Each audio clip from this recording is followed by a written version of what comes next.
Hello and welcome to Midlife Clarity. This is Monica Shell and this is episode 6. I wanted to apologize for missing last week. I got a little bit jammed up, so I'm hoping that this week we get 2 episodes out so that we don't get behind. Excuse my kind of in and out voice. I'm fighting a little bit of an allergy issue here in Middle Tennessee. We've got a lot of pollen in the air right now from different trees that are blooming out, and it's causing a lot of people a lot of issues. So just bear with me and we'll move through this thing. I'm glad you're here.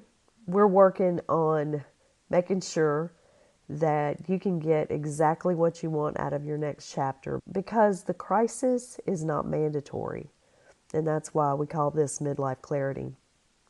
What we're going to talk about this week is principle number 5 from my 10 Principles of Transformation. And that is that imagining your future is better than remembering your past. Imagining your future is better than remembering your past. The key premise here is that you're much more likely to end up where you want to be when you focus on what you want your future to look like instead of focusing on what your past has looked like. This is important because too much focus on the past can limit you with fears and doubts and biases. Whether your past you consider that your heyday or your glory days, or if it's a painful past, if there are things that you wish would have gone differently, either way, focusing too much on that past can limit you. I've heard people say, remember the lesson. It's kind of a cliche. And like most one-liners, it can be harmful.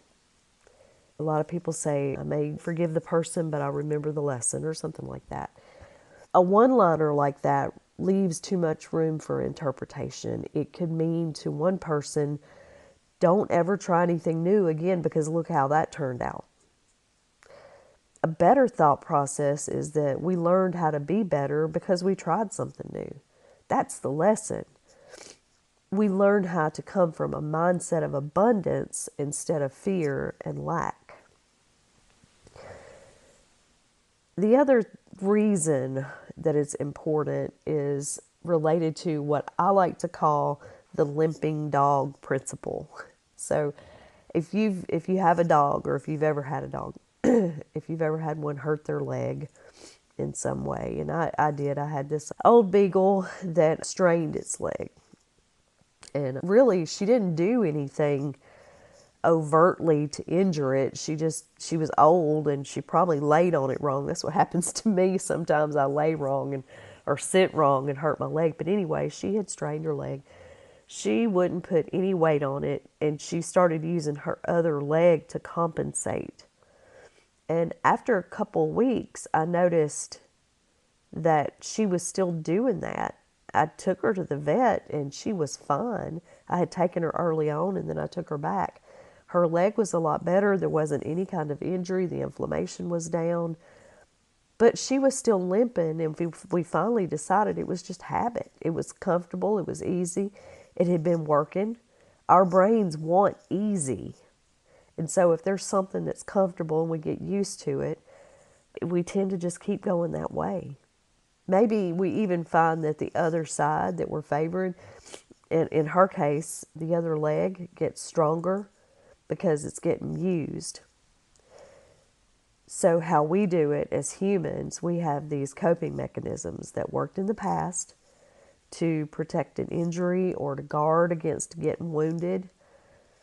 We adopt those and we keep them for years or forever because they're habit. They're comfortable. They're easy. It's been working. I said the brain wants easy. The thing we're leaning on gets stronger and more integrated into how we live our life every day, instead of leaning into other ways that are more perfectly capable to serve you in a much more balanced and abundant way. So the limping dog principle is just, if we have a wound or we're trying to protect an injury, emotional, mental, physical, we do tend to compensate and we do tend to lean into coping mechanisms, things that will help us prevent further injury, just like that old beagle that I had. Unless we recognize what we're doing, we're going to continue to lean on that coping mechanism, and it just gets stronger and stronger, and we never do fully get back to moving through life the way we're supposed to, or the way we're meant to. You know, if we're focused on the past too much and we're locked into old mechanisms, your vision for your future is going to be limited only to what those past circumstances can offer you.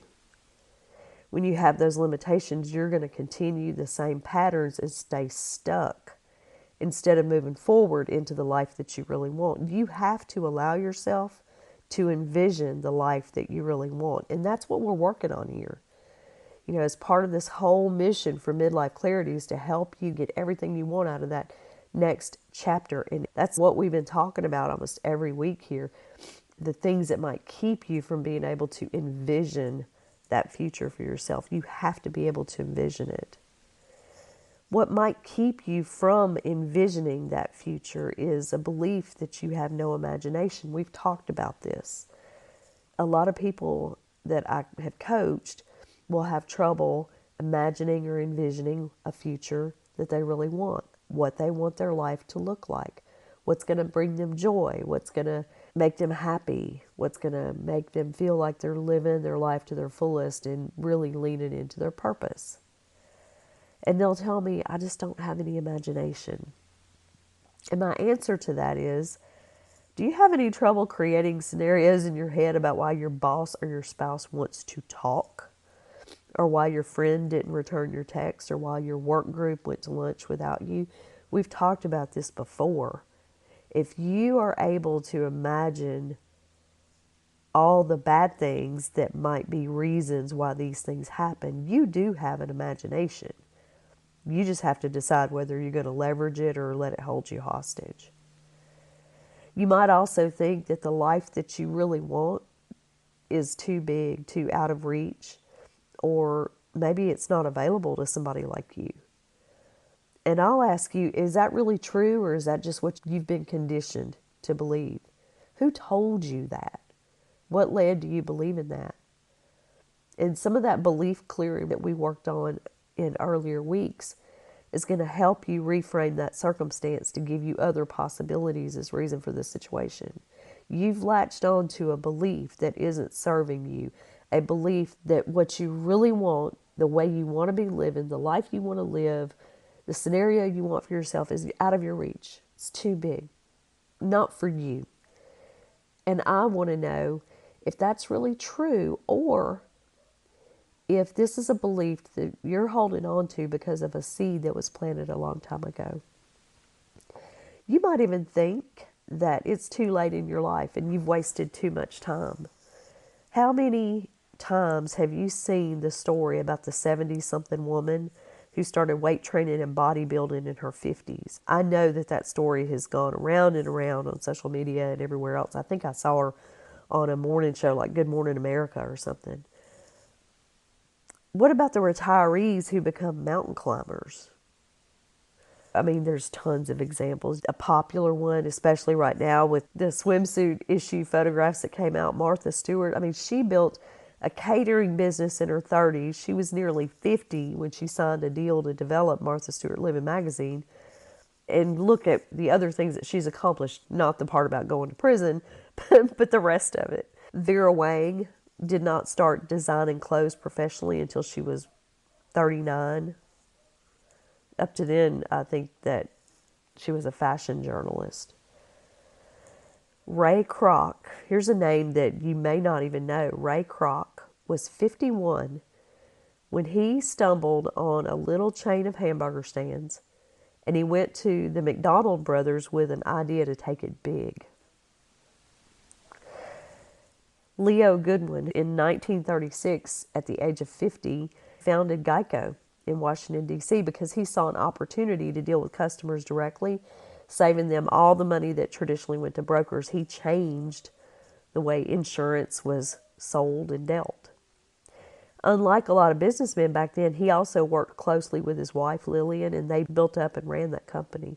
By the end of the year, Geico had 12 people on staff and had 3,700 active policies after that first year.